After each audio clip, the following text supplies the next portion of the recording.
The main opposition president Nelson Chamisa awasemagaro amongoza Nelson Chamisa anoengeja nema-followers ake, anoengeja nema-citizens ake. Taona kuti aiwa muzara nezuro Nelson Chamisa akauya aiwa akasimudza chaunga, akauya akataura mashoko akaita kuti anyevenutse achitaura kuti aiwa anombotemba nei, anomborely on what. Zambi namashoko atokana Nelson Chamisa auya akataura pamasocial media endo zvake kuti bo subscribe, bo like, turn on the bell icon.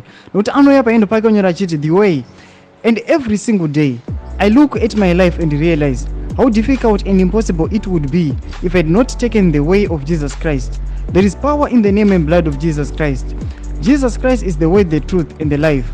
Try this, Jesus Christ. John 14:16. Blessed Sabbath. Mashoko atokana Nelson Chamisa. Awasizwa mungu za Nelson Chamisa. Awa mazwano kati ndo slogan yake. Iye anochemba ne the Bible. Anogara isa kana ipublicize ma Bible verses. Kuti vamwe vatombo criticize vaita hapana zvari kuita, unofana kuita pastor fanisa zve politics. Atova Nelson Chamisa ambodzukira mashure, ambotirira mashoko evanhu iwawo. Iye anongonanga nichinangwa chake ayo achingoenda akaenda akadaro. Sanje potudze mafungiro enyu nokudi pamusoro mashoko Nelson Chamisa. Ayo pinda comment section medu mutudze mafungiro enyu. Musanga no subscribe, kulike, turn on the bell icon.